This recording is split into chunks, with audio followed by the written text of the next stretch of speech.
Okay, the product of series. Suppose you have the series from n equals 0 to infinity of an times x to the n. So basically you've got the power of x starting at x to the 0, so a constant term, an x to the power 1, an x term, then an x squared, then an x cubed, and the an bit is just different coefficients of those things. So the value of the constant term, the number in front of the x term, the number in front of the x squared, and so on. Suppose that that has radius of convergence Ra, and then a similar series with a Bn, it's a different power series, but with different coefficients, it has a radius of convergence Rb.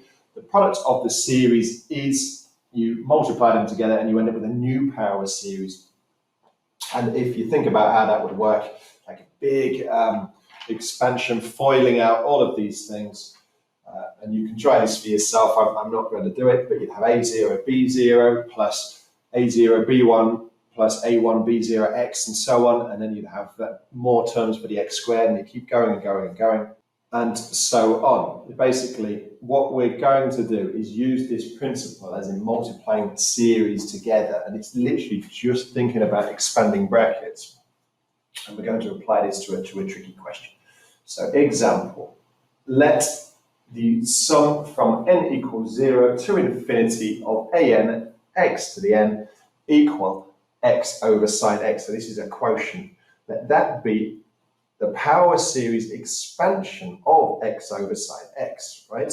Where x is not equal to k pi, where k is an integer. So if you think about how that could be problematic, if x was any multiple of pi, then sine x would be 0. So the reason why this can't be the case is because the function would be undefined at that point.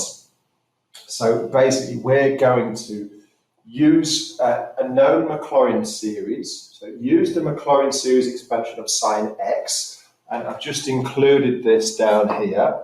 It's just lifted directly from the formula book. So use that to find A0, A1, and A2. So that's the coefficients of the first three terms in this power series expansion for x over sine x.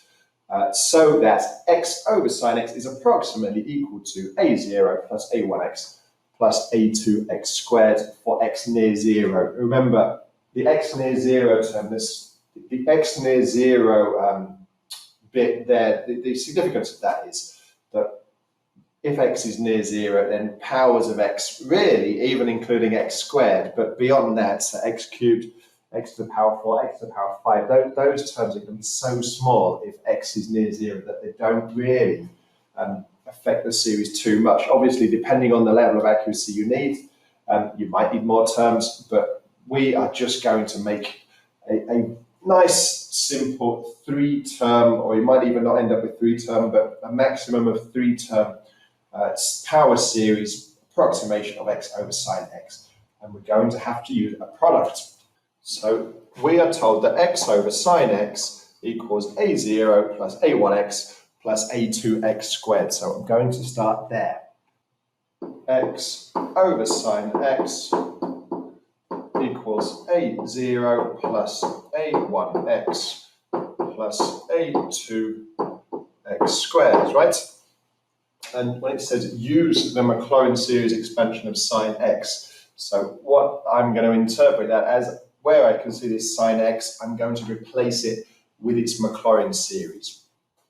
So x over x minus x cubed over 3 factorial plus x to the 5 over 5 factorial. I've already gone too far.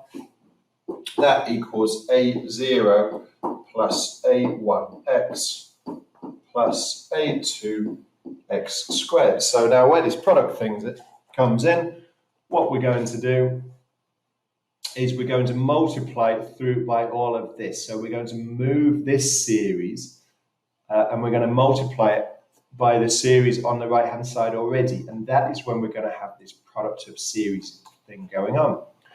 So that is going to say x equals, well, A0 plus A1x plus A2x squared, all of that multiplied by x minus x cubed over 3 factorial plus x to the 5 over 5 factorial plus dot, dot, dot. We shouldn't need that many terms. We only need enough terms, enough in this expansion to find the values for a0, a1, and a2.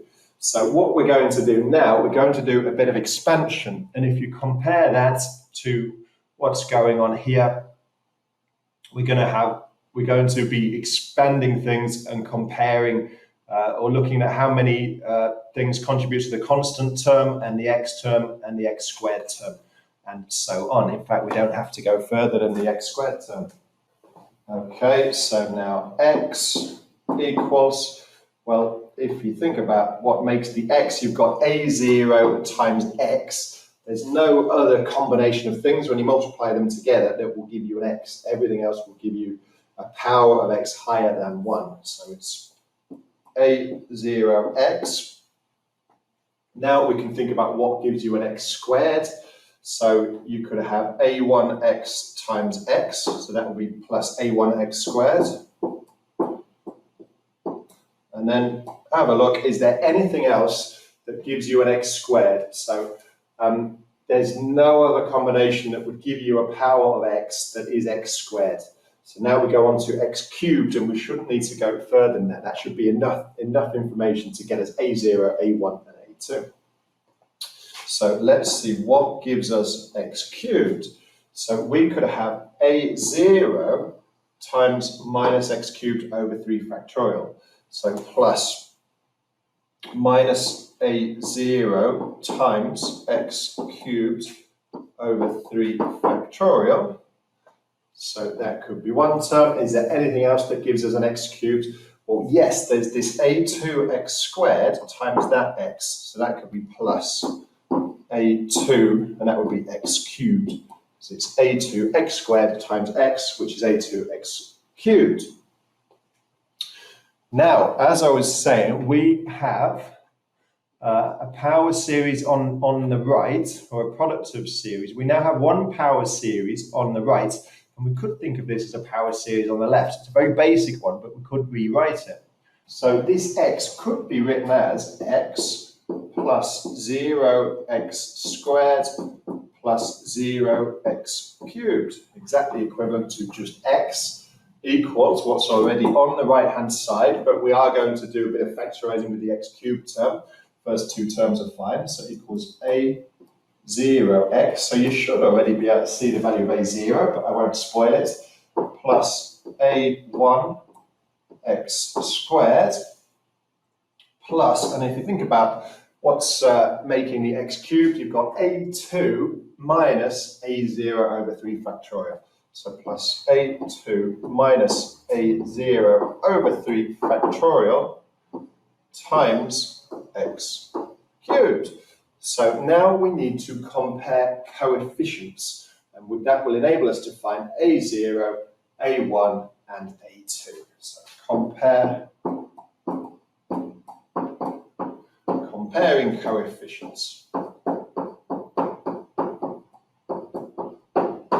So the first coefficient we're going to compare is of x. So remember, when I say comparing coefficients, I mean the number of x's on the left-hand side must be equal to the number of x's on the right-hand side, because the left-hand side equals the right-hand side. So on the left-hand side, we have 1x. So 1 equals, on the right-hand side, a0. So if 1 equals a0, then a0 must equal 1. So now if we compare the coefficient of x squared, so on the left-hand side, we have no x squared. 0 equals, on the right-hand side, we have a1. So 0 equals a1, a1 must equal 0. And I think I'll do the other one over here. So the final one is of x cubed. On the left-hand side, we have no x cubes. So 0 equals, and on the right-hand side, well, we've got a2 minus a0 over 3 factorial. So that must be a2 minus a0, we know is 1. So that must be minus 1 over 3 factorial. So this is not going to give a 0 answer for A2. A2 is going to be 1 over 3 factorial. 1 over 3 factorial equals A2. 3 factorial is 3 times 2 times 1, which is 6. So A2 must equal 1 over 6. Now, remember what we're trying to do. We are looking to express x over sine x as a0 plus a1x plus a2x squared. We now have a0, a1, and a2. So just to finish off, we know that sine x over x is approximately equal to a0 plus a1x plus a2x squared. So now we know the value of a0, a1, and a2. Sine x over x is approximately equal to a0, which is 1, plus a1x, well a1 is 0, so there is no x term, plus a2x squared, so that must be plus 1/6 of x squared. And we haven't been asked to do anything else with that, so that is all we need to do.